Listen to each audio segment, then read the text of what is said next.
ప్రభు పక్షాన వందనాలు తెలియచేస్తున్నాను. దేవుని యొక్క కృపను బట్టి మరలా ఆయన సన్నిధిలో మనందరం కూడా ఇటు రీతిగా ఆరాధన చేయడానికి సంతోషించడానికి ఇచ్చిన శ్రేష్టమైన సమయాన్ని బట్టి దేవదేవునికి వందనాలు. బయట వాతావరణం చాలా ఎంతో భయంకరమైన వేడి గాలులతో బయట ఉన్నది. మరి ఏదేమైనా కూడా మరి దేవుని సన్నిధికి వచ్చిన మీ అందరికి కూడా ప్రభు పక్షాన వందనాలు తెలియచేస్తున్నాను. గడిచిన కొన్ని వారాలుగా మనము హబక్కూకు గ్రంథం నుంచి వాక్యాన్ని మనం ధ్యానం చేస్తున్నాం. ఈ హబక్కూకు గ్రంథాన్ని నుంచి మనం చూస్తున్నప్పుడు మరి ఈ యొక్క యూదా ప్రజల యొక్క వారిని దేవుడు వారి అవిధేయతను బట్టి ఆ బబులోను యొక్క చెరకు వారిని అనుమతిస్తున్న ఈ తరుణంలో వారికి రాబోతున్న ఆ తీర్పును గురించి, వారి ఏళ్ళ రాబోతున్న ఆ యొక్క మరి ఉగ్రతను బట్టి ప్రజల పక్షాన హబక్కూకు దేవుణ్ణి ఇక్కడ మరి దేవుని మధ్యవర్తిగా ఉండి తన ప్రజలకు దేవునికి మధ్యవర్తిగా ఉంటూ మరి దేవుణ్ణి ప్రశ్నించిన సందర్భాన్ని మనం చూస్తూ ఉన్నాం.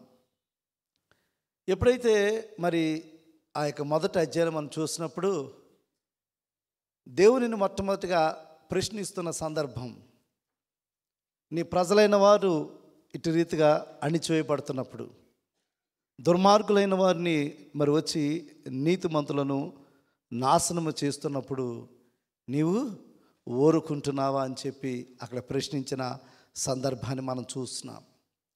ఎప్పుడైతే ఆ మొదటి అధ్యాయం అంతట్లో కూడా ప్రశ్నలతో దేవుణ్ణి అనేకమైన ప్రశ్నలు వేసి నువ్వెందుకు అటు రీతిగా ఊరక నీవు నిలిచి ఉన్నావని చెప్పి ఇక్కడ హబక్కూకు దేవుణ్ణి ప్రశ్నించిన సందర్భాన్ని మనం చూస్తున్నాం.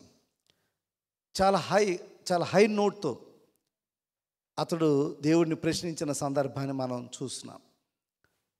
అయితే ఎప్పుడైతే దేవుడు హబక్కూకు జవాబిచ్చాడో అప్పటి నుంచి హబక్కూకు యొక్క టోన్లో మార్పు వచ్చింది.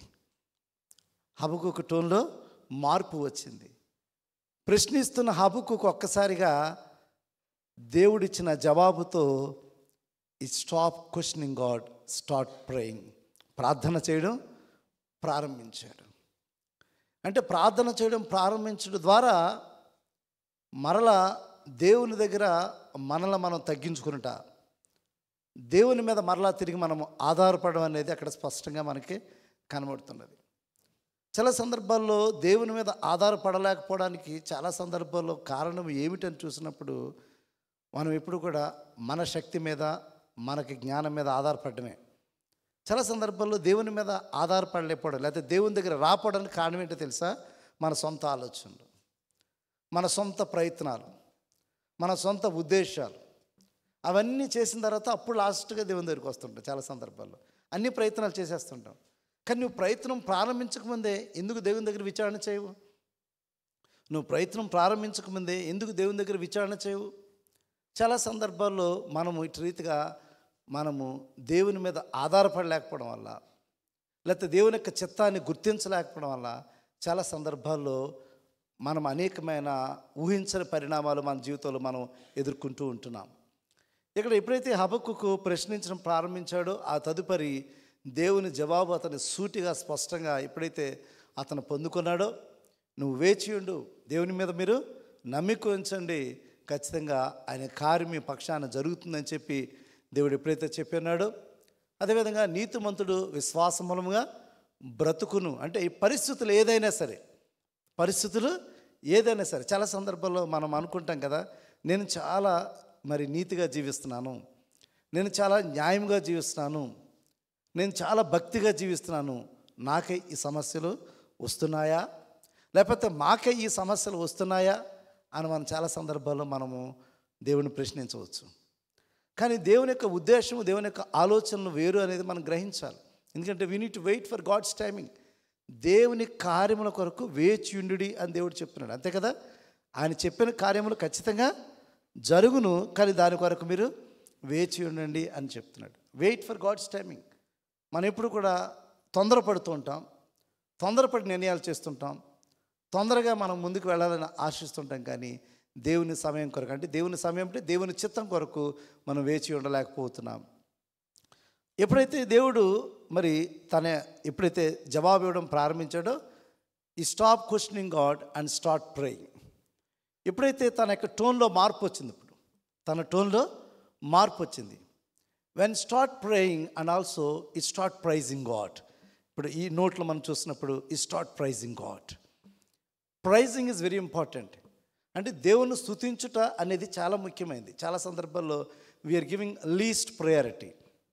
Pricing God we are giving least priority. అంటే దేవుని స్తుతించుట, దేవునిని మహిమపరచడం అనేది మన చాలా సందర్భాల్లో మనం ప్రత్యేకంగా దాన్ని పట్టించుకోవట్లేదు. మన విశ్వాస జీవితంలో దేవుని స్తుతించుట అంటే దేవునిని మనము సంపూర్ణంగా నమ్ముట, దేవునిని మనం సంపూర్ణంగా నమ్ముట, అంటే ట్రస్టింగ్ అపాన్ గాడ్ కంప్లీట్లీ. అంటే దేవుని సంపూర్ణంగా నమ్మినప్పుడే దేవునిని మనము స్తుతించగలము. అంతేనా? దేవునిని సంపూర్ణంగా నమ్మినప్పుడే దేవుని స్తుతించగలము. పౌలు శీలలు జైల్లో ఉన్నారు. పౌలు శీలలు ఎక్కడున్నారు? జైల్లో ఉన్నారు. ఆ జైల్లో ఉన్న పరిస్థితి అనుకూలమైన పరిస్థితి వాళ్ళకి కాదు. కానీ అనుకూలమైన పరిస్థితి కానప్పుడు పౌలు శీలలు ఏం చేస్తున్నారు? దేవుని అక్కడ స్తుతిస్తున్నారు, దేవుని అక్కడ మహిమపరుస్తున్నట్టుగా మనం చూస్తున్నాం. నీ జీవితంలో ఎప్పుడైనా అటువంటి అనుభవాన్ని ఒకసారి పొందుకున్నాం లేదు చూడు ఒకసారి. Suppose you are in a hospital, your situation is not good, నీ పరిస్థితి బాగోలేదు. Have you ever felt like that praising God? దేవుని స్తుతించాలని ఎప్పుడైనా ఆలోచన కలిగినవా? సపోజ్ నీ యొక్క కుటుంబము కొన్ని క్లిష్టమైన పరిస్థితులు ఉన్నది. Have you ever thinking about to pricing God? దేవుని నువ్వు మహింపరచడం లేకపోతే దేవుని స్తుతించడం ఎప్పుడైనా ఆలోచన చేసావా? ఒకసారి ఆలోచించండి. మన సిచ్యువేషన్స్ క్లిష్టంగా ఉన్నప్పుడు, సంతోషంగా ఉన్నప్పుడు స్తుతిస్తుంటారు, సంతోషంగా వచ్చినప్పుడు స్తుతిస్తుంటారు కదా. సంతోషంగా ఉన్నప్పుడు దేవుని సన్నిధికి వస్తూ ఉంటారు కృతజ్ఞత కలిగి. మరి దుఃఖంలో ఉన్నప్పుడు కూడా రావాలి కదా, దుఃఖంలో ఉన్నప్పుడు కూడా దేవుని స్తుతించాలి కదా, కష్టంలో ఉన్నప్పుడు కూడా దేవుని స్తుతించాలి కదా. చాలా సందర్భాల్లో వీఆర్ నాట్ డూయింగ్ బికాస్ మనం దేవుని మీద సంపూర్ణంగా ఆధారపడలేకపోవడం, దేవుని మీద సంపూర్ణంగా ఆధారపడలేకపోవడం. ఇక్కడ ఎప్పుడైతే హబక్కూకు తన టోన్ మార్చుకున్నాడు, ఎప్పుడైతే వెన్ హీ స్టార్ట్ ప్రేయింగ్, తన టోన్లో ఈ స్టార్ట్ ప్రైజింగ్ గాడ్, దేవుని స్తుతించడం ప్రారంభించాడు. దేవుని స్తుతిస్తూ దేవుణ్ణి హెచ్చిస్తున్నాడు, దేవునిని మహిమపరుస్తూ ఉన్నాడు.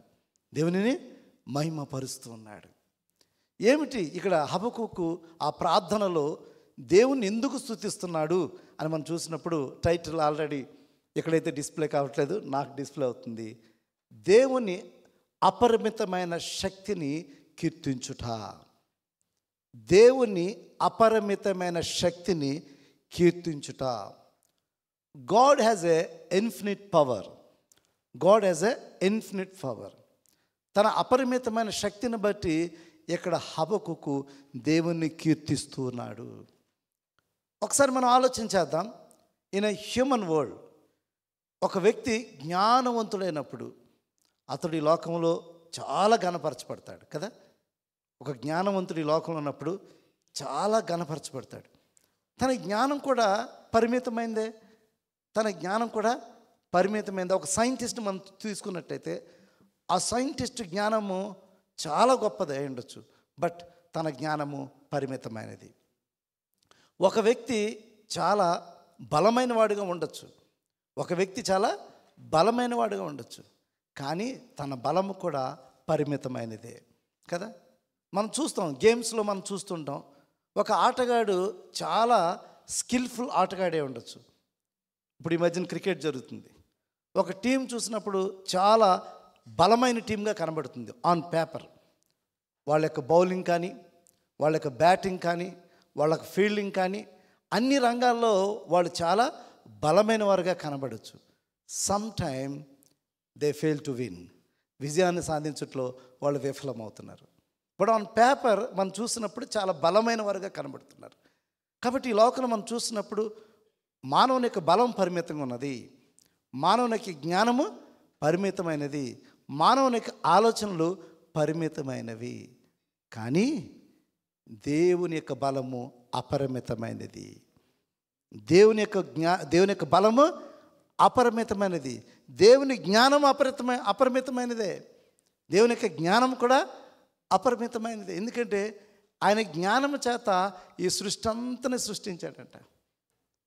ఈ జ్ఞానం చేత ఈ సృష్టి అంతా కూడా ఆయన సృష్టించాడు. ఆయన జ్ఞానము చేత, ఆయన జ్ఞానం. అదేంటండి జ్ఞానం కదా. అయితే జ్ఞానము కన్నా ముందు దేవుడు ఉన్నాడు. మనం గమనించాలి. జ్ఞానము కంటే దేవుడు ముందున్న దేవుడు. ఆ దేవుడే ఆ జ్ఞానం చేత సృష్టిని సృష్టించాడు. మేము యూత్ వారికి బైబిల్ స్టడీ చేస్తున్నప్పుడు ఈ మాటలు చదువుతున్నప్పుడు ఎంతో ఎంతో చక్కని ఆ యొక్క మాటల ద్వారా మేము దేవుణ్ణి మహింపరిచే గొప్ప మరి ఆవశ్యకత మనకి కలిగింది. చూడండి, దేవుని వాక్యం మనం చూసినప్పుడు సామెతల గ్రంథము 8వ అధ్యాయము 22 చూడండి. పూర్వకాలమందు తన సృష్టి ఆరంభమున తన కార్యములలో ప్రథమమైన దానిగా యెహోవా నన్ను కలుగ చేశాను. చూసారా, పూర్వకాలమున తన సృష్టి ఆరంభమున అంటే సృష్టి ప్రారంభం కాకమునుపు కదా, సృష్టి ప్రారంభము కాకమునుపు తన కార్యములలో ప్రథమమైన దానిగా యెహోవా నన్ను కలుగ చేసిన. ఆ ఏం కలుగ చేశారంటే జ్ఞానం అంట. అంటే ఆ జ్ఞానము కన్నా ముందున్నవాడు ఎవరు? దేవుడు. ఆ జ్ఞానము కన్నా ముందున్నవాడు దేవుడు. అనాది కాలం మొదటి నుండి భూమి ఉత్పత్తి అయిన కాలం నుండి పూర్వము నేను నియమింపబడి తిని. కాబట్టి ఇక్కడ మనం చూసినట్లయితే జ్ఞానము అపరిమితమైనది. ఆ జ్ఞానమును కర్త ఎవరు? దేవుడు.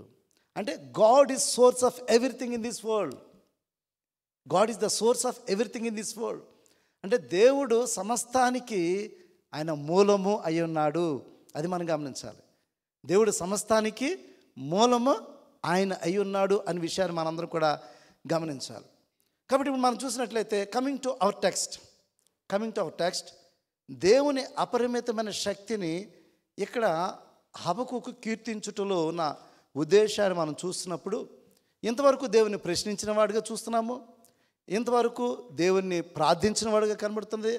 ఆ ప్రార్థనలోనే దేవుణ్ణి కీర్తించుట మనం ఇక్కడ స్పష్టంగా మనం చూస్తున్నాము. అయితే దేవుణ్ణి కీర్తించుచు ఆయన ఈ యొక్క మాటలలో తనలో ఒక పాజిటివ్నెస్ కనబడుతుంది.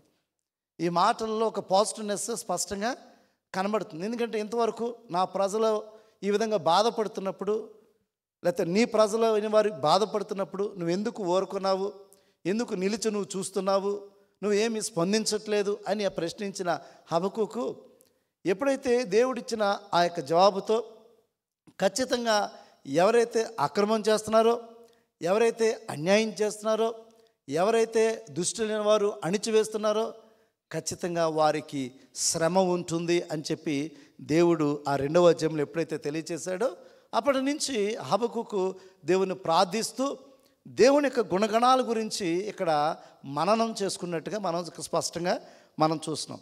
గడిచిన మన వారాలు మనం చూసినప్పుడు హబక్కూకు ప్రార్థనలో దేవుని భయాన్ని గురించి మాట్లాడాడు. హబక్కూకు ప్రార్థనలో దేవుని యొక్క నమ్మకత్వాన్ని గురించి మాట్లాడాడు. హబక్కూకు ప్రార్థనలో దేవుని యొక్క కోపము గురించి అక్కడ మాట్లాడాడు. హబక్కూకు ప్రార్థనలో దేవుని యొక్క వాత్సల్యత గురించి మనము మాట్లాడుకున్నాం. అయితే ఈ యొక్క మరి 3వ అధ్యాయము 3 నుంచి 16 వచనాల వాక్య భాగాన్ని మనం చూసినప్పుడు మనం ఈ యొక్క నెరేషన్ అంతా కూడా ఏంటంటే ఒక పొయిటిక్గా ఉన్నదన్నమాట. ఈ నెరేషన్ అంతా కూడా ఉంది, ఒక పొయిటిక్గా ఉన్నది, ఒక కవిత్వం లాగా ఉన్నది.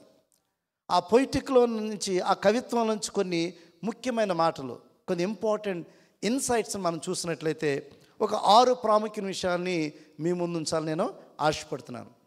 మీరందరూ కూడా దాన్ని బాగా చక్కగా అండర్లైన్ చేసుకున్నట్లయితే when you go back to home you can study very deeply.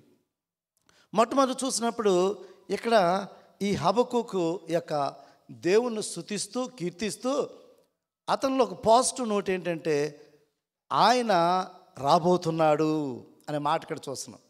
ఆయన రాబోతున్నాడు అనే మాట ఇక్కడ మాట్లాడుతున్నాడు. చూడండి, ఆ యొక్క హబక్కూకు 3:3 చూసినట్లయితే, దేవుడు తెమానులో నుండి బయలుదేరుచున్నాడు, పరిశుద్ధ దేవుడు పారానులో నుండి వేయించేయుచున్నాడు. ఆయన మహిమ ఆకాశ మండలం అంతటను కనబడుచున్నది, భూమి ఆయన ప్రభావంతో నిండి ఉన్నది. అంటే ఈ మాటలు మనం చూసినప్పుడు దేవుణ్ణి కీర్తిస్తున్నాడు, దేవుణ్ణి కీర్తిస్తూ ఈ మాటలు పలుకుతున్నాడు. అట్ ద సేమ్ టైం ఆయన బయలుదేరుచున్నాడు, ఆయన వేయించేయుచున్నాడు అనే మాటలు ఇక్కడ వినపడుతున్నాయి కదా మనకి. ఆయన తేమా నుండి బయలుదేరుచున్నాడు, పరిశుద్ధ దేవుడు పారాల నుండి వేయించేయుచున్నాడు అనే మాట మనం చూస్తున్నాం. ఇక్కడ ఎదేము దేశంలో ఉన్న ఈ 2 ప్రాంతముల గురించి ఇక్కడ వ్రాయడం జరిగింది. ఎదేము దేశంలో ఉన్న 2 ప్రాంతములు, యోదయ ప్రాంతంలో ఆగ్నేయ మరి ప్రాంతం నుండి ఎదేము దేశంలో ఉన్న ఈ 2 ప్రాంతముల గురించి ఇక్కడ మరి హబక్కూకు మెన్షన్ చేసినట్టుగా మనము చూస్తున్నాము. ఆ ఎదేము దేశం నుంచి ఈ 2 మరి ఈ యొక్క ప్రదేశముల గురించి ఇక్కడ హబక్కూకు మెన్షన్ చేసిన పరిస్థితిని మనము చూస్తున్నాము. అంటే ఆయన రాబోతున్నాడు, ఆయన మహిమతో రాబోతున్నాడు, ఆయన ప్రభావంతో ఆయన రాబోతున్నాడు. ఈ భూమి అంతా కూడా ఆయన ప్రభావంతో నిండి ఉన్నది అని మాట్లాడుతున్నాడు. అంత మాత్రమే కాదు, 4వ వచనం కూడా చూసినప్పుడు, సూర్యకాంతితో సమానమైన ప్రకాశము కనబడుచున్నది, ఆయన హస్తము నుండి కిరణములు బయలు వెళ్ళుచున్నవి, అచ్చట ఆయన బలము దాగి ఉన్నది అని మాట మనం చూస్తున్నాడు. కాబట్టి ఈ భూమిని లేకపోతే సృష్టి అంతటిని కూడా చూస్తున్నప్పుడు ఆయన యొక్క సృష్టి అంతా కూడా ఆయన మహిమను కనబరుస్తుందని వాక్యం తెలియజేస్తుంది కదా. ఆయన సృష్టి అంతా కూడా ఆయన మహిమను తెలియజేస్తుంది. ఎందుకంటే ఈ సృష్టిని చూస్తున్నప్పుడు మనం ఎప్పుడైనా ఆలోచన చేస్తే మన జ్ఞానానికి ఎప్పుడైనా అది అందుతుందా? ఈ సృష్టి మన జ్ఞానానికి ఎప్పుడైనా అందుతుందా? ఈ లోకంలో జ్ఞానవంతులు ఎవరైనా సరే వాళ్ళు ఎప్పుడైనా ఈ సృష్టిని ఆ విధంగా సృష్టించగలరా? సృష్టించలేరు. అంటే మనుషులు ఏదో ఒకటి కనుగొన్న తర్వాత చాలా గొప్పగా ఫీల్ అయిపోతున్నారు మనుషులు కదా. మనుషులు ఒక దాన్ని కనుగొన్న తర్వాత చాలా గొప్పగా ఫీల్ అవుతున్నారు. కానీ సృష్టి అంతటిని చూస్తున్నప్పుడు దీని అంతటి కర్త మనం ఇందో చూసాం, దాని అంతటికి మూలం ఎవరు? దేవుడు. అంటే ఆ దేవుడు సర్వానికి ఆయన మూలముగా ఉన్నాడు. కాబట్టి ఈ లోకమంతా కూడా ఆయన మహిమతో నిండి ఉన్నది, ఈ లోకమంతా కూడా ఆయన ప్రభావంతో నిండి ఉన్నది, ఈ లోకమంతా కూడా ఆయన బలముతో నిండి ఉన్నది, ఈ లోకమంతా కూడా ఆయన యొక్క ప్రభావము శక్తి చేత నిండి ఉన్నది అని ఇక్కడ హబక్కూకు తెలియజేస్తున్నాడు. కాబట్టి దినాన్ని మనందరం కూడా గమనించమని ఏంటంటే, మన బాధల్లో మన కష్టాల్లో మనం ఎప్పుడు కూడా ఒకటి ఆలోచించాలి, మనం పాజిటివ్గా, దేవుడు సర్వశక్తిమంతుడు, దేవుడు సర్వశక్తిమంతుడు. ఆ సర్వశక్తిమంతుడైన దేవుణ్ణి ఆశ్రయించినప్పుడు మన జీవితంలో ఏమాత్రం కూడా మనము దుఃఖపడవలసిన అవసరం లేదు. ఆ సర్వశక్తిమంతుడైన దేవుని మనం ఆశ్రయించినప్పుడు, ప్రభావం కలిగిన దేవుణ్ణి మనం ఆశ్రయిస్తున్నప్పుడు, ఆ శక్తి కలిగిన దేవుని మనం ఆశ్రయిస్తున్నప్పుడు, అపరిమితమైన జ్ఞానం కలిగిన దేవుని ఆశ్రయిస్తున్నప్పుడు మనం ఏమాత్రం కూడా దేని విషయంలో కూడా మనము ఆందోళన చెందవలసిన లేదు. మన శత్రువులు ఎంతటి బలవంతులైనా సరే, మన శత్రువులు ఎంతటి బలవంతులైన అంతే కదా. ఇక్కడ ఆ శత్రువులు బలమైన వారు, ఈ బబులోను వారు వీరి యోధా ప్రజల కంటే బలమైన వారు.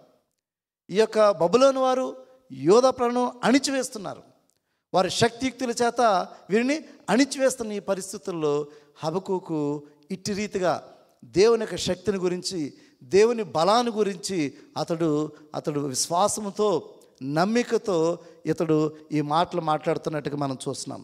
కాబట్టి అదేవిధంగా యెషయా గ్రంథము 34లో కూడా చూసినట్లయితే, యెషయా గ్రంథము 34లో కూడా అటువంటి ఒక సిమిలర్ కాంటెక్స్ట్ మనకి స్పష్టంగా కనబడుతుంది.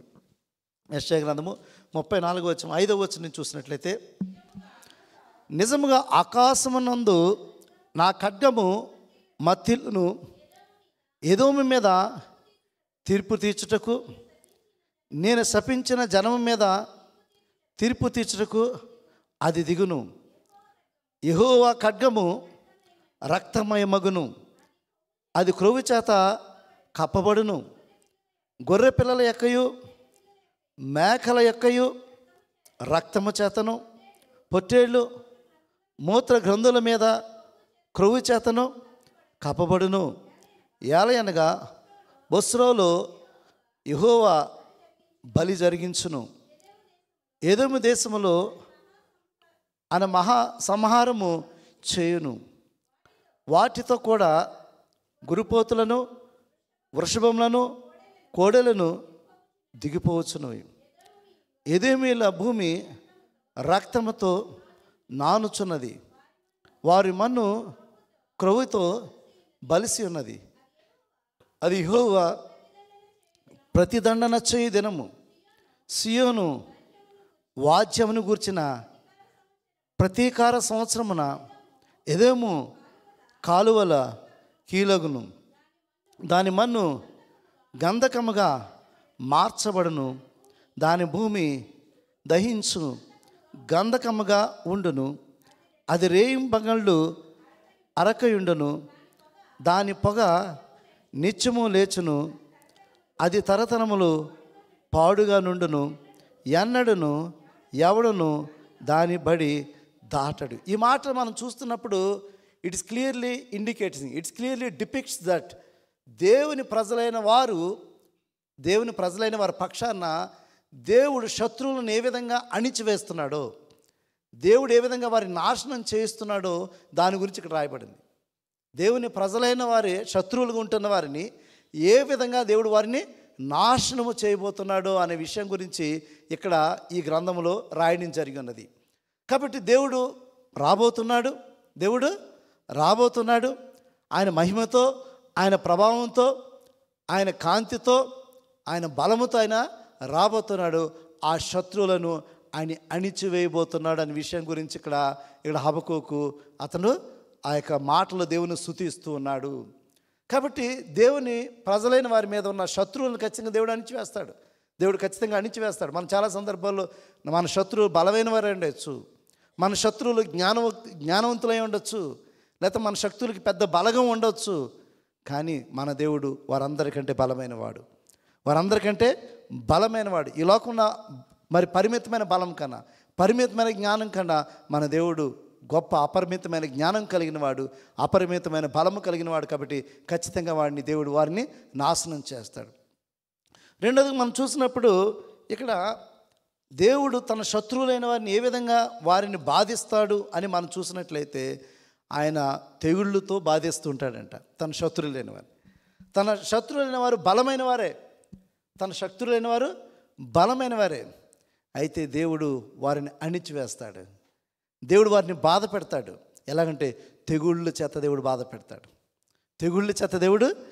బాధ పెడతాడంటే ఈ 6వ వచనం ఇక్కడ 5వ వచనం చూసినప్పుడు ఆయన ముందుగా తెగుళ్ళు నడుచుచున్నవి అనే మాట మనం చూస్తున్నాం కదా. ఆయనకు ముందుగా తెగుళ్ళు నడుచుచున్నవి అంటే ఆయన శక్తి చేత, ప్రభావం చేత దేవుడు ఈ లోకంలో మనుషులు చేయని కార్యాలు. మనం ఎవరైనా వ్యక్తిని కొన్ని సందర్భాలు అనుకుంటాం కదా, మనకంటే బలమైన వారు ఉంటారు, వారిని మనం ఏం చేయలేం. కొన్ని సందర్భాల్లో హోప్లెస్ సిచ్యువేషన్కి వెళ్ళిపోతుంది. దేవుడు వారికి శిక్ష విధించాలంటే తెగులు చేత వారిని దేవుడు శిక్షిస్తాడు. అంటే మన ముందున్న శత్రువు చాలా బలమైన వాడు. మన శత్రువుని మనం ఏం చేయలేం. మన శత్రువుని చాలా సందర్భంలో మనం ఏమీ కూడా చేయలేని పరిస్థితుల్లో మనం ఉంటాం. అయితే మన శత్రువు ఏం చేయలేని పరిస్థితుల్లో కూడా మనం ఏం చేయవలసిన లేదు. కానీ ఇక్కడ దేవుడు ఒకటే చెప్తున్నాడు. చాలా సందర్భాల్లో మనం అందరం అనుకుంటాం కదా, నేను గడిచిన వారిలో ఎవరితో నేను మాట్లాడుతున్నప్పుడు ఎప్పుడు కూడా మన శత్రువుల విషయం లేకపోతే ఎవరైనా మనం బాధించినా కూడా మీరేమీ కూడా పగ తీర్చుకోవద్దు. దేవుని వాక్యం ఏం చెప్తుంది? వెంజెన్స్ ఈజ్ మైన్, పగ తీర్చుకున్నట నా దేవునికి అప్పగించండి. మనం కొడితే ఒక దెబ్బ కొడతాం, మనం మాట అంటే ఒక మాట అంటాం, అంతే కదా. దేవుడు కొడితే వారికి లేగలేరు. దేవుడు వారిని బాధిస్తే వాళ్ళు తిరిగి లేవలేరు. ఆ రోజు ఇశ్రాయేలీయుల్ని దేవుడు బయటకు తీసుకురావాలని ప్రయత్నం చేస్తున్న సమయంలో ఫరో చాలా బలమైన వాడుగా కనబడుతున్నాడు. ఫరోని వెళ్ళి మోషే అహరోనులు వెళ్ళి అడిగారు, అయ్యా మా ప్రజలను పంపించు, నా ప్రజలందరూ కూడా వెళ్ళి ఆ యొక్క పర్వతం మీద మా దేవుని మేము బలి అర్పణ చేయాలి, నా ప్రజలను విడిపించు అని అడిగినప్పుడు ఫరో ఒప్పుకున్నాడా? ఎవరు ఎందుకు పంపించాలి అని చెప్పి ఫరో ప్రశ్నించిన సందర్భాన్ని. అయితే దేవుడు ఏం చేశాడంటే ఒక తెగులుతో వాళ్ళని దేవుడు బాధించాడు. ఆ బలమైన ఆ యొక్క జనాంగాన్ని, ఆ బలమైన రాజుని, ఆ బలమైన జనాంగాన్ని, ఆ బలమైన దేశాన్ని దేవుడు తెగులుతో వాడిని బాధించినట్టుగా చూస్తున్నాం. నిర్గమాకాండము 12వ అధ్యాయము 29-30 వచనాలు చూసినట్లయితే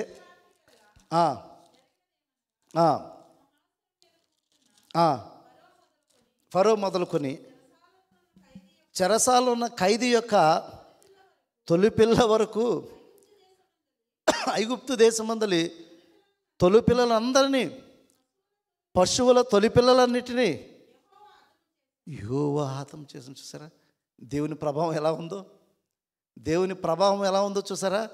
ఫరో మొదలుకొని, ఇక్కడ చూసినట్లయితే ఫరో మొదలుకొని ఈ ఐగుప్తీయులు ఫరో మొదలుకొని చెరసాలలో ఉన్న ఖైదీల యొక్క తొలిపిల్ల వరకు ఐగుప్తు దేశమందలి తొలిపిల్లలందరినీ, పశువుల తొలిపిల్లలన్నిటినీ యెహోవా హతం చేసిన.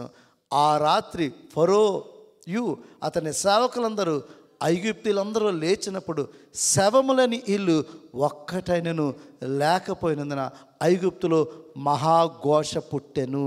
చూసారా దేవుని ప్రభావం ఎలా ఉందో, దేవుని శక్తి ఎలా ఉందో? మనం ఎవరైనా చేయగలమా అలాగా? మన శత్రువులను ఎవరైనా ఆ విధంగా మనం చేయగలమా? అందుకే దేవునికి అప్పగించండి, దేవునికి మనం అప్పగిద్దాం. దేవుడు అపరిమితమైన శక్తి కలిగిన దేవుడు, దేవుడు అపరిమితమైన శక్తి కలిగిన దేవుడు. మనం అనుకుంటాం, నా శక్తి సరిపోదండి, నా డబ్బు సరిపోదండి, నా బలం సరిపోదండి, నా ఇన్ఫ్లుయెన్స్ సరిపోదండి. ఎస్, నీ ఇన్ఫ్లుయెన్స్ సరిపోదు, కానీ నీ పక్షాన ఉన్నవాడు దేవుడు గొప్ప దేవుడు. నీ పక్షంలో ఉన్న దేవుడు గొప్ప దేవుడు. నీ పక్షంలో ఉన్న దేవుని మీద నువ్వు ఆధారపడు, నీ పక్షంలో ఉన్న దేవుడి మీద ఆధారపడు. ఇక్కడ చూసినట్లయితే హబక్కూకు ఆ దేవుని స్తుతిస్తూ ఆయనకు ముందుగా తెగుళ్ళు నడుచుచున్నాయంట. ఎవరైతే శత్రువులు ఉంటారో, తన బిడ్డలైన వారు ముందుకు వెళ్తున్నప్పుడు, తన బిడ్డలైన వారిని మరి భక్షిస్తున్నవారు, లేకపోతే తన బిడ్డలైన వారిని హింసిస్తున్నవారు, తన బిడ్డలైన వారిని అణిచివేస్తున్న వారి మీదకు దేవుడు తన తెగుళ్ళను పంపించినట్టుగా మనం చూస్తున్నాము. 10 plagues 10 తెగుళ్ళు దేవుడు వారి మీదకు రప్పించాడు. వాళ్ళందరిలో వణుకు పుట్టించాడు దేవుడు, వాళ్ళందరిలో భయం పుట్టించాడు. ఇశ్రాయేలీయులకి ఎవరికి కూడా హాని జరగలేదు అక్కడ, అది మనం గమనించాలి. ఇశ్రాయేలు ఎవరికి కూడా ఇక్కడ హాని జరగలేదు. ఐగుప్తీయులకు మాత్రమే వారి పశువులకు కూడా జరిగినట్టు ఇక్కడ మన వాక్యంలో మనం చూస్తున్నాము. కాబట్టి దేవుడు ఖచ్చితంగా తన అపరిమితమైన బలము చేత తన బిడలైన వారికి పక్షాన కార్యములు చేసే దేవుడు, ఆ శత్రువులను అణిచే దేవుడు, తెగుళ్ళ చేత వారిని బాధించే గొప్ప దేవుడిగా ఉన్నట్టుగా మనం చూస్తున్నాము. అదేవిధంగా దేవుని యొక్క మరి ప్రత్యక్షత మనం చూసినప్పుడు, చాలా సందర్భాల్లో దేవుని ప్రత్యక్షత చూసినప్పుడు అది సృష్టి అంతా కూడా వణికిపోయే పరిస్థితి కనబడుతుంది కదా. ఆయన దేవుని యొక్క ప్రత్యక్షత ఈ భూమి మీదకి వచ్చినప్పుడు ఈ సృష్టి అంతా కూడా వణికిపోయే పరిస్థితి కదా, వణికిపోయే పరిస్థితి. మనం వణగట్లేదు, మనం భయపడట్లేదు, కానీ సృష్టి అంతా ఏమవుతుంది? వణికిపోతుంది. సృష్టి అంతా కూడా కంపిస్తున్నది. దాన్ని అంటారు ఏంటంటే, థిలాజికల్గా ఏమంటారంటే థియోఫిన్ ఆఫ్ గాడ్ అంటారు అన్నమాట. అంటే థియోఫిని అంటే దేవుని యొక్క ప్రభావంతో దేవుడు దిగువచ్చుట. చాలా సందర్భాల్లో మన బైబిల్ మనం చూసినప్పుడు దేవుని ప్రభావంతో దిగి వచ్చినప్పుడు అక్కడ ఆ సృష్టి మరి స్పందించినట్టుగా, అక్కడ మోషే దేవుడు ఆకర్షించినప్పుడు ఒక పొద కాలిపోతున్నట్టుగా మనం చూస్తున్నాము, ఆ పొద కాలిపోతున్నప్పుడు అక్కడ మోషే అక్కడికి వచ్చినట్టుగా మనం చూస్తున్నాము. మోషే అక్కడికి వచ్చినాడు, నీ యొక్క చెప్పులను తీయమని అక్కడ దేవుడు సెలవిచ్చిన సందర్భాన్ని మనం చూస్తున్నాం. భక్తుడైన ఏలీ కూడా దూరంగా వెళ్ళిపోతున్నప్పుడు దేవుని ప్రభావంతో ఆయన వచ్చాడు. ఆ భూమి కంపించినట్టుగా, పర్వతములు మరి కంపించినట్టుగా మనం చూస్తున్నాం. ఖచ్చితంగా దేవుడు తన కార్యములు చేసినప్పుడు భూమి కంపించే పరిస్థితి మనం చూస్తున్నాము, తన ప్రభావంతో దిగు వచ్చినప్పుడు. నిర్గమాకాండము 19వ అధ్యాయము 18వ వచనం చూసినప్పుడు, నిర్గమాకాండం 19వ అధ్యాయము మోషే ఆ యొక్క పర్వతం దగ్గరికి వెళుతున్న సమయంలో 17-18 చూడండి. దేవునిని ఎదుర్కొన్నట్టుకు మోషే పాళెంలో నుండి ప్రజలను అవతలను రప్పింపగా వారు పర్వతము దిగున నిలిచారు. ఆ యొక్క సీనాయి పర్వతం దగ్గరకు ఉన్నప్పుడు వీరు పర్వతం దిగు నిలుచున్నారు. ఇతడు ఆ మోషే ఆ సీనాయి పర్వతం దగ్గరికి వెళ్ళాడు. చూడండి, అప్పుడు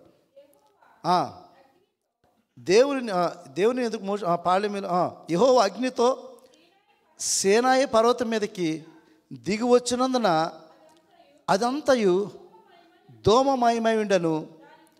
దాని ధూమము కొలిమి దోమ వలె లేచను. పర్వతం అంతయు మిక్కిలి కంపించను. ఆ బోరధ్వని అంతకంతకు బిగ్గరగా మోగెను. మోషే మాట్లాడుచుండగా దేవుడు కంఠస్వరము చేత అతనికి ఉత్తరము ఇచ్చుచుండెను. చూసారా, ఆ పర్వతం అంతా మిక్కిలి కంపించనని చూస్తున్నాం. That is called the theophany of God. అదేమిటంటే దేవుని ప్రత్యక్షత, దేవుని యొక్క ప్రత్యక్షత, దేవుని మహిమతో ఆయన దిగి వచ్చినప్పుడు అక్కడ సృష్టి పర్వతములు కంపించినట్టుగా మనం చూస్తున్నాం. ప్రభావముతో, శక్తి చేత కదా. అంటే కంపించిందంటే దేవుని ప్రభావం శక్తే కదా. దేవుని శక్తి చేత, ప్రభావం చేత మనుషులుగా మనం చేయగలమా? ఆ విధంగా మన బలం, మన శక్తి సరిపోతుందా? సరిపోదు. అంటే దేవుడు తన శక్తి చేత ఇక్కడ హబక్కూకు కూడా మాట్లాడుతూ, హబక్కూకు కూడా ప్రార్థనలు ఏం చేస్తున్నాడంటే ఆయన నిలబడగా భూమి కంపించుచున్నది అని 6వ వచనం చెప్తున్నాడు. ఇక్కడ హబక్కూకు ఏం చెప్తున్నాడంటే ఆయన నిలబడగా, అంటే ఆయన పాదము పెట్టగానే భూమి కంపించుచున్నది అనే మాట మనం చూస్తున్నాం. అంటే ఆయన శక్తి అంత గొప్పది, ఆయన బలము అపరిమితమైనది. ఆ భూమి కంపిస్తున్నది. కీర్తన 18:6-7 కూడా చూసినట్లయితే, కీర్తన 18,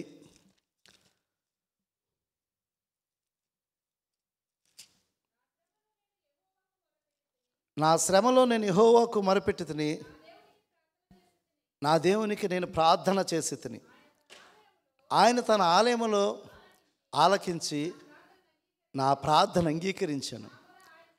నా మొర ఆయన సన్నిధికి చేరి ఆయన చెవులు జొచ్చాను.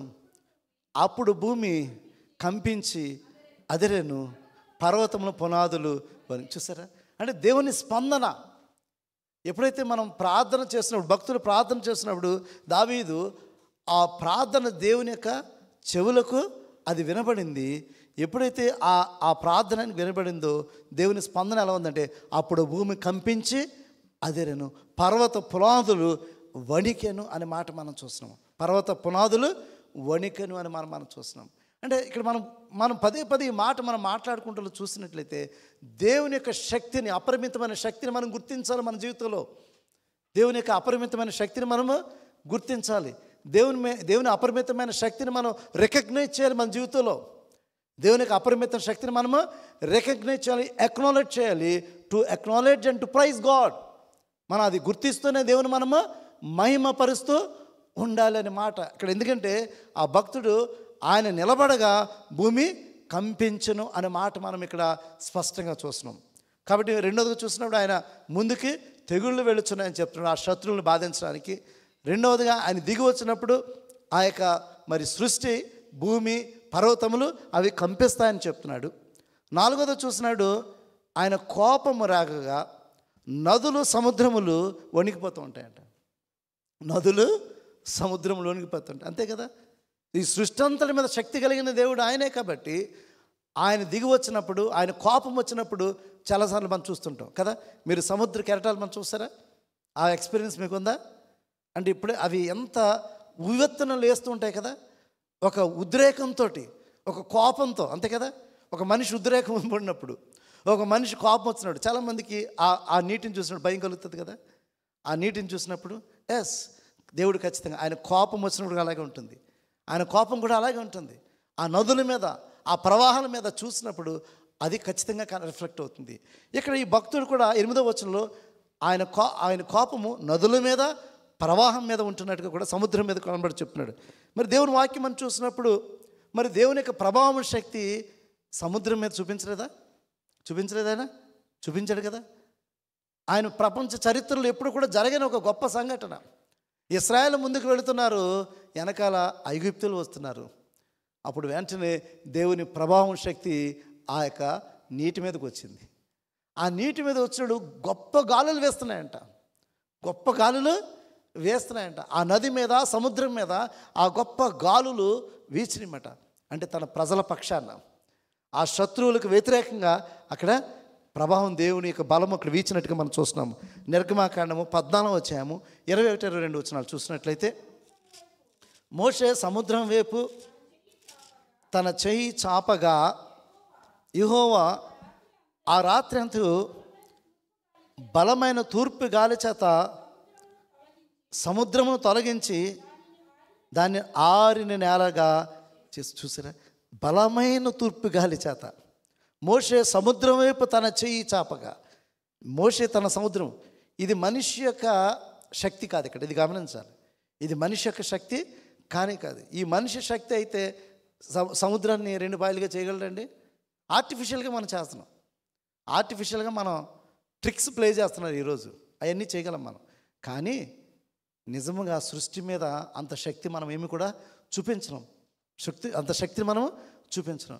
దేవుడు తన ప్రజలైన పక్షాన కార్యం చేయడానికి ఆ శత్రువుల మీదకు వ్యతిరేకంగా ఇక్కడ ఏం చేస్తున్నాడంటే ఆ చెయ్యి చాపగా యెహోవా రాత్రి అంతా కూడా, ఇక్కడ మాట ఉంది కదా అక్కడ క్లియర్గా, ఆ మాట ఉందా? యెహోవా అనే మాట ఉంది అక్కడ.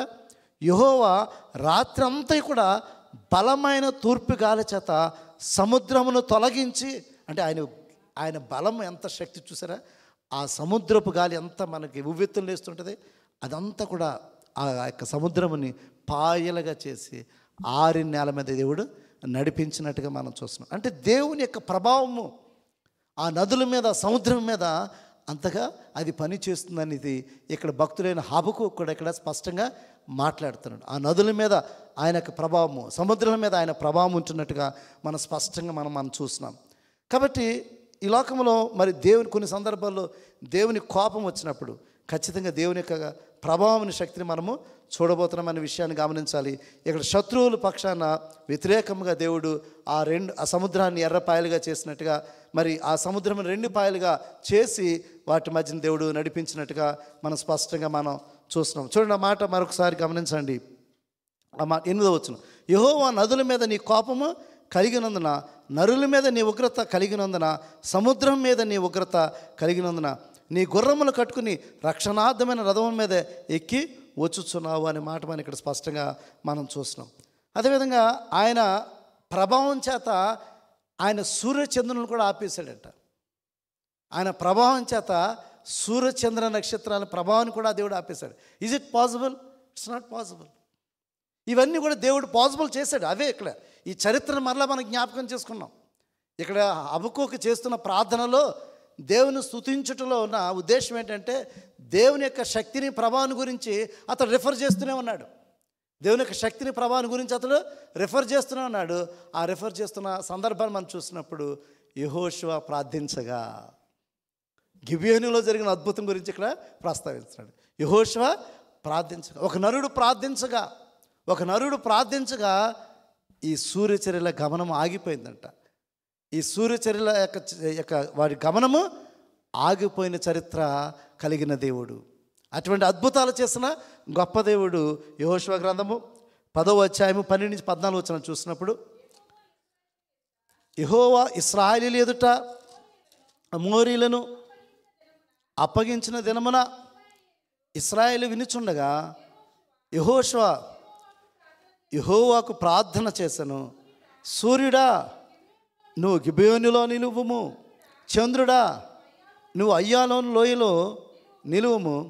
జనులు తమ శత్రువుల మీద పగ తీర్చుకునే వరకు సూర్యుడు నిలిచెను, చంద్రుడు ఆగెను అనుమాట యాషేరు గ్రంథములో వ్రాయబడి ఉన్నది.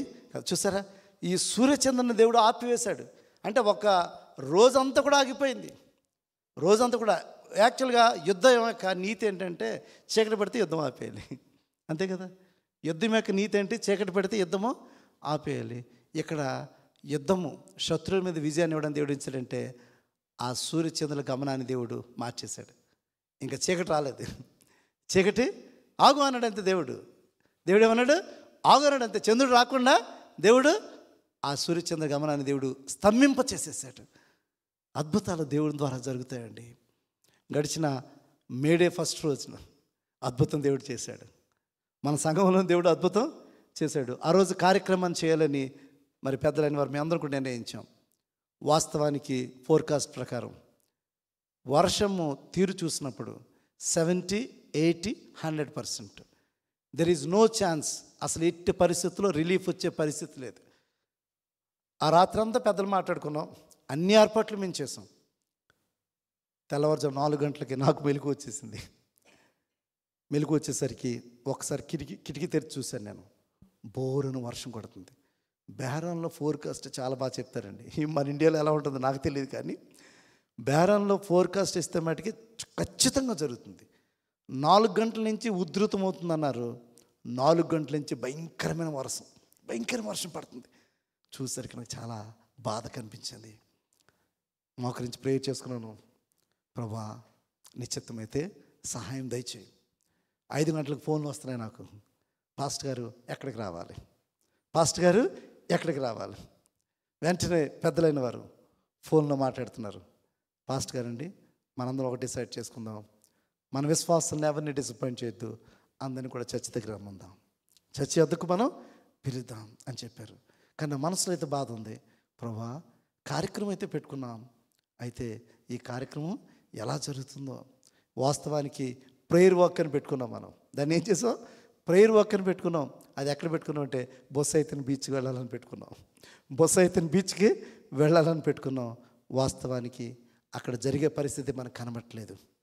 వచ్చాం, వర్షంలోనే వచ్చాం. అందరూ కూడా అమ్మ లోపలికి వెళ్ళి కూర్చోండి అని చెప్తున్నాం. లోపలికి వెళ్తున్నారు. నేను బ్యాగ్ పట్టుకుని బయట ఉన్నాను. నేను లోపలికి అయితే వెళ్ళలేదు. పెద్దలందరూ చూస్తున్నారు. మేము ఈశ్వర్ గారు, దాస్ గారు, మేమందరం కూడా బ్యాగ్ పట్టుకుని అక్కడే బయట నించున్నాం. లోపలికైతే మేము వెళ్ళలేదు. వస్తున్నారు విశ్వాసులు. ఆ యొక్క మరి రూమ్లోకి పంపించాం. అమ్మ మీరు వెళ్ళి కూర్చోండి. చాలా కాల్స్ వస్తున్నాయి. అయ్యా ఏంటంటే దయచేసి మీరు అందరూ కూడా చర్చ్ దగ్గరికి వచ్చేయండి అని చెప్పాం. మరి నిజంగా దేవుని కృపను బట్టి మనసులో ప్రార్థన చేసుకుంటున్నాం. వాతావరణం స్లోగా అలాగ తెరిపిస్తున్నది. అలా సూర్యుడు కనబడుతున్నాడు. మళ్ళీ మబ్బు వస్తున్నది. ఈలోగా దాస్ గారు అంటున్నారు, పాస్టర్ గారు తెరిపిస్తుంది కదా, మనం ఇక్కడ పక్కన ఉన్న ఆండ్లూసన్ గార్డెన్కి ఎందుకు వెళ్ళకూడదు? అక్కడ మనం ప్రేయర్ చేసుకున్నారండి, ఇక్కడ ఎందుకు అని చెప్పారు. అయితే అది నవ్వుతూ అనుకున్నారేమో అని చాలామంది అనుకున్నారు. కానీ మనసులో అలాగే ప్రార్థన చేసుకున్నాం. మేము అలాగే నిల్చున్నాం. 1 గంట సమయానికి వాతావరణం మార్పు వచ్చేసింది. ఒక్కసారిగా ఆ యొక్క మబ్బు తెరిచిపోయింది. ఆ సూర్యుడు కిరణాలు పడడం ప్రారంభించింది. ఒక్కసారిగా డిసైడ్ అయ్యాం, మనం ఇమ్మీడియట్గా ఆండ్లూస్ గార్డెన్కి వెళ్ళి ఆ యొక్క కార్యక్రమాన్ని ప్రారంభించుకుందాం. అక్కడే వచ్చి ప్రార్థన చేసుకుని అందరూ కూడా టిఫిన్ చేస్తున్న అక్కడి నుంచి డిస్పర్స్ అవుదారని బయలుదేరాం. ఎప్పుడైతే కారు ఎక్కి అందరూ అక్కడ వెళ్ళడం ప్రారంభించామో ఎగైన్ స్టార్ట్ రైనింగ్. మళ్ళా వర్షము వచ్చేస్తుంది. లేదులే అక్కడ దాకా వెళ్ళాం కాబట్టి ఈ కార్యక్రమాన్ని ముందు చేయాలనుకున్నప్పుడు దేవుని కృప చేత అక్కడికి వెళ్ళాం. ప్రార్థన జరిగింది, దేవుని స్తుతించాం, దేవుని మహింపరిచాం. అక్కడ ప్రేయర్ వాక్ చేయడం జరిగింది. అక్కడ అందరూ చాలా సంతోషంగా బ్రేక్ఫాస్ట్ చేశారు.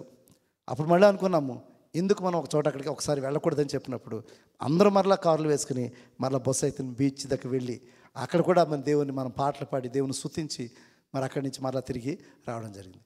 మన కళ్ళ ఎదుట అద్భుతాలు జరుగుతున్నాయి. అంటే సృష్టిని కూడా దేవుడు శాసించగల శక్తి కలిగిన గొప్ప దేవుడు. సృష్టిని కూడా శాసించగల శక్తిని కలిగిన దేవుడు. చాలా సందర్భాల్లో మనము నిరుత్సాహపడిపోతున్నాము, ఆందోళన పడిపోతున్నాము, భయపడిపోతున్నాము. పరిస్థితులు మన జీవితంలో ఉంటున్నాము. కాబట్టి ఈ సృష్టి క్రమాన్ని ఇవన్నిటిని కూడా తన శక్తి చేత బలం చేత ఆపగలిగిన దేవుడు. ఆ సూర్యచంద్రుల యొక్క క్రమాన్ని దేవుడు ఆపి శత్రువుల యొక్క జయాన్ని ఇచ్చిన దేవుడు ఈరోజు నీకెందుకు ఇవ్వడు? నీ చుట్టూ ఉన్న సమస్యలలో నీకెందుకు విజయాన్ని ఇవ్వడు? నీ చుట్టూ ఉన్న బాధలలో నీకెందుకు దేవుడు నిన్ను విడిపించడు? నీకున్న బలహీనతలో దేవుడు నీకు బలాన్ని ఎందుకు ఇవ్వడు? నీకున్న సమస్యలలో దేవుడు ఎందుకు నిన్ను నిలబెట్టడు? ఒకసారి నువ్వు ఆలోచించాయి. నిన్ను నిలబెట్టే గొప్ప దేవుడు, ఆ శక్తిని ఇచ్చి నిన్ను ఘనపరిచే గొప్ప దేవుడు ఆయన ఉన్నాడు. ఎందుకంటే నిన్ను యాజక సమూహంగా చేసుకున్నాడు. నువ్వెవరంట? యాజక సమూహం. కాబట్టి యాజక సమూహంగా నిన్ను ప్రత్యేకించుకున్న దేవుడు నీ పక్షాన కార్యం చేసే దేవుడు, నీ పక్షాన అద్భుతాలు చేసే దేవుడు. ఆనాడు ఇశ్రాయేల్ పక్షాన దేవుడు అద్భుతాలు చేశాడు. ఆ రోజు ఇశ్రాయేల్ పక్షాన దేవుడు అద్భుతాలు చేశాడు. ఆయన ప్రభావాన్ని చూపించాడు. వారి పక్షాన గొప్ప కార్యాలు దేవుడు చేశాడు.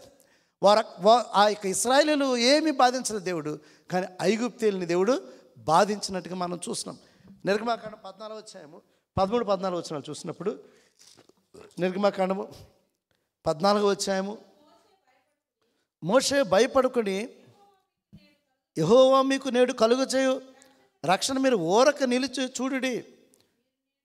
మీరు నేడు చూసిన ఐగుప్తులను ఇక మీదట మీరు ఎన్నడూను చూడరు. యెహోవా మీ పక్షమున యుద్ధము చేయను. మీరు ఊరకే ఉండవాలని ప్రార్థించండి. యెహోవా మీ పక్షమున, ఈరోజు మీ పక్షాన ఉన్న దేవుడు గొప్ప దేవుడు. ఈరోజు మీ పక్షాన ఉన్న దేవుడు గొప్ప దేవుడు. మీ పక్షాన్ని కార్యం చేసే దేవుడు. చాలా సందర్భం అనుకుంటాము, అయ్యో నా ముందున్న శత్రువు, నా ముందున్న సమస్య చాలా పెద్దది, నేను దాన్ని అధిగమించలేను, దాన్ని నేను అధిగమించలేను, నేను ఎదుర్కొనలేను, నేను ఓవర్కమ్ చేయలేను అని నువ్వు అనుకోవచ్చు. కానీ దేవుడు చెప్పినంటే మీరు ఊరక నిలిచి ఉండడి. మీరేం చేయవలసిన లేదు, మీరేమి కూడా చేయవలసిన. మీ పక్షాన ఆయన యుద్ధము చేయను. మీ పక్షాన ఆయన యుద్ధము చేయను. వెనకాల నీ శత్రువు ఉండొచ్చు, లేకపోతే నీ ముందు నీ శత్రువు ఉండొచ్చు. నీ పక్షాన ఆయన ఉన్నప్పుడు నీ పక్షాన్ని యుద్ధము చేయవాడు ఆయనే. నీకు శక్తిని అనుగ్రహించి నీకు విజయాన్ని అనుగ్రహించే గొప్ప దేవుడు. ఇశ్రాయేలీయులు ఆ యెరికో పట్టణం దగ్గరికి వెళ్ళినప్పుడు కూడా దేవుడు అన్నాడు, మీకు ఈ పట్టణాన్ని నేను అప్పగించబోతున్నాను. మీరు చేయవలసింది ఏమీ లేదు. 7 సార్లు తిరిగి 7వ సారి 7 మార్లు తిరిగి దేవుని స్తుతించండి, అంతే. మీరు చేయవలసిందేంటి?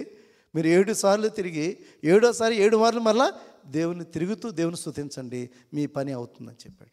చాలా సందర్భంలో మన పార్ట్ ఏం లేదు. మన పార్ట్ ఏంటో తెలుసా? To trust upon God. మన పార్ట్ ఏంటి? To trust upon God. దేవుని మీద నమ్మకం కలిగి ఉంచండి. దేవుని మీద సంపూర్ణమైన నమ్మకాన్ని మీరు కలిగి ఉండండి. ఆయన ఆశ్రయించండి. దేవుడు అద్భుతమైన కార్యాలు మీ పక్షాన ఆయన చేసే గొప్ప దేవుడిని దేవుని వాక్యం సెలవిస్తుంది. కీర్తన 28:9 కూడా చూసినట్లయితే, కీర్తన 28:9 కూడా చూసినట్లయితే, నీ జనులను రక్షింపుము, నీ స్వాస్థ్యము ఆశీర్వదింపుము, వారి కాపరివై నిత్యము వారిని ఉద్ధరించుము. ఎవరైతే దేవుడు వారి పక్షాన ఉంటాడో, దేవుడు వారి పక్షాన ఒక కాపరి గుండి నడిపిస్తాడంట. ఆ రోజు ఇశ్రాయేలుకి దేవుడు కాపరిగా ఉన్నాడండి. దేవుడు వారు ముందుగా నడిచాడండి. దేవుడు నడిచాడు. దేవుడు ఆ పగలు మేఘస్తంభము, రాత్రి అగ్నిస్తంభము, వారికి 40 సంవత్సరాలు కూడా దేవుడు విడిచిపెట్టలేదంట. ఎంత అద్భుతమైన దేవుడు అండి, ఎంత అద్భుతమైన దేవుడు అండి. ఆ ఇశ్రాయేలీయులు అది అనుభవించారు. ఆయన కాపరిగా వారిని ముందుండి దేవుడు వారిని నడిపించిన సందర్భాన్ని చూస్తాం. అదేవిధంగా కీర్తన 105:15 చూసినట్లయితే, 105:15 చూసినట్లయితే, ఆయన ఎవరినైనా వారిని హింస చేయనేయలేదు. ఆయన వారి కొరకు రాజులను, అంటే మన పక్షాన లేకపోతే మనకి వ్యతిరేకులైన రాజులైన వారు, మన వ్యతిరేకులైన వారు, శత్రువులు బలమైన వారైనా సరే దేవుడు ఏం చేస్తారంటే వారిని అణిచివేసే దేవుడు, వారిని గద్దించే దేవుడు అని దేవుని వాక్యం సెలవిస్తుంది. అదేవిధంగా కీర్తన 68:19 కూడా చూసినట్లయితే, కీర్తన 68, ప్రభువును స్తుతులందును గాక, అనుదినము ఆయన మా భారమును భరించుచున్నాడు. దేవుడే మాకు రక్షణకర్త ఉన్నాడు. దేవుడు మా పక్షమున పూర్ణ రక్షణ కలుగజేయు దేవుడే ఉన్నాడు. మరణము తప్పించుట ప్రభుని యెహోవా వశము. దేవుడు నిశ్చయముగా తన శత్రువు తలలు పగలు. చూసారా, దేవుడు నిశ్చయముగా తన శత్రువుల తలలు పగలగొట్టును అంటాడు. రాజులను గద్దిస్తానని చెప్తున్నాడు. రాజును దేవుడు గద్దిస్తానంటున్నాడు. శత్రువు యొక్క తలలను దేవుడు పగలగొడతానని చెప్తున్నాడు.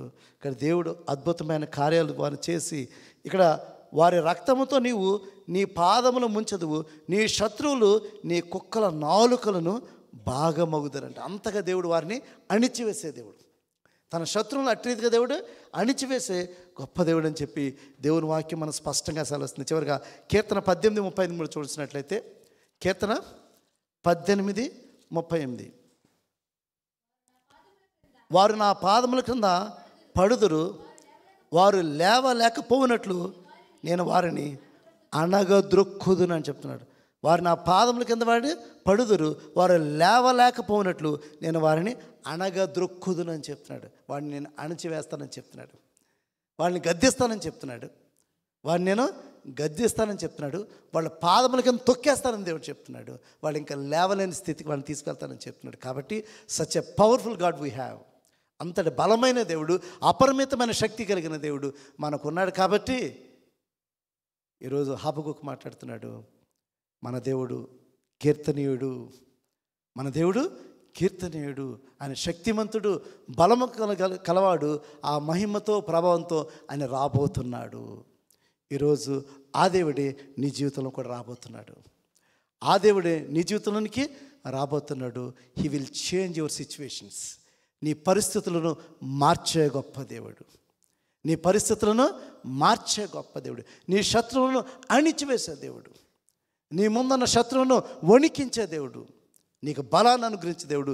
నేను హెచ్చించే దేవుడు. కాబట్టి నేను విడిచిపెట్టువాడు కాదు అనే విషయాన్ని ఇది నన్ను మనందరం కూడా గమనించి, హబక్కూకు ఎట్టి రీతిగా అయితే దేవుని కీర్తిస్తూ ప్రార్థన చేస్తున్నాడో, నీ ప్రేయర్లో కూడా ఒక పాజిటివ్నెస్ కావాలి. నీ ప్రేయర్లో కూడా పాజిటివ్నెస్ కావాలి. అవును దేవా, నువ్వు శక్తిమంతుడివి, నువ్వు బలమైన దేవుడివి. చాలా సందర్భాల్లో మీరు ఏడుస్తూ ప్రార్థన చేస్తున్నారు కదా, ఈ విధంగా ప్రార్థన చేయండి. ఈ విధంగా ప్రార్థన హబక్కూకు చేసినట్టుగా ప్రార్థన చేయండి. హబక్కూకు చేసినట్టుగా ప్రార్థన చేయండి. నువ్వు శక్తి గల దేవుడివి, నువ్వు బలము గల దేవుడివి. నీ మహిమతో, నీ ప్రభావంతో, నీ బలముతో ఈ భూమి నిండున్నది. నీకు అసాధ్యమైంది ఏది కూడా లేనే లేదు. కాబట్టి దినాన్ని ఇక్కడ కూడిన మనందరం కూడా ఒక్కటే అటువంటి ప్రార్థన చేస్తున్నప్పుడు నీ నా జీవితంలో అద్భుతాలు చేసి, నీ నా జీవితంలో గొప్ప విజయాలు అనుగ్రహించి, నిన్ను నన్ను కూడా ఆయన సాక్షులుగా నిలుపుకోవడానికి ఆయన సిద్ధము అన్నాడు. కాబట్టి నీవు నేను కూడా ఏమాత్రం కూడా ఆందోళన చెందవలసిన అవసరం లేదు అనే విషయాన్ని మనందరం కూడా గమనించి, దేవుని యొక్క శక్తి కొరకు, దేవుని యొక్క ప్రభావం కొరకు మనందరం కూడా ఎదురు చూడువారుగా ఉండాలని కోరుకుంటూ ఈ మాటలు ముగిస్తున్నాం. దేవుడి మాటలు దీవించును గాక. ఆమేన్.